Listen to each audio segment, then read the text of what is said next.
જય શ્રી કૃષ્ણ. કેમ છો બધા? આજે આપણે બનાવીશું લગ્ન પ્રસંગમાં બને તેવી ખાટી મીઠી કઢી, જે બનાવવી ખૂબ જ સહેલી છે. તો ચાલો શરૂ કરીએ.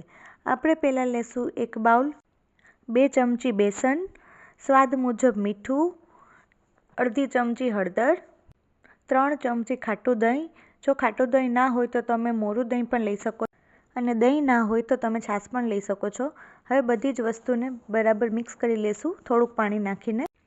એકદમ સરસ એવું બેટર બનાવવાનું છે. હવે એમાં થોડું મરચું નાખી દેશું, ફરીથી હલાવી અને એકદમ સ્મૂથ બેટર બનાવી લેશું.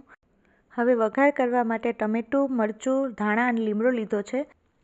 એક કઢાઈમાં 1 ચમચી ઘી, 1 ચમચી તેલ, રાઈ, જીરું અને સૂકા મસાલા નાખી ચપટી હિંગ નાખીશું. ટમેટું, મરચું, લીમડાનો વઘાર કરશું. થોડી વાર એને સાતરી લઈશું. પછી આપણે જે બેટર બનાવેલું છે તે એડ કરી દેશું. થોડુંક પાણી નાખી અને હલાવશું. બેટર થોડું ઘટ્ટ લાગે તો થોડું પાણી વધારે ઉમેરવું. હવે તેમાં 2 ચમચી ખાંડ નાખીશું. જો તમે વધારે ગળ્યું ખાતા હોય તો તમે થોડી વધારે ખાંડ નાખી શકો છો.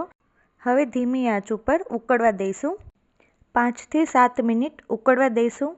તમે જોઈ શકો છો કે ખાટી મીઠી ગુજરાતી કઢી તૈયાર થઈ ગઈ છે. તમે ખીચડી અને પુલાવ સાથે ખાઈ શકો છો. તો એકવાર જરૂરથી ટ્રાય કરજો.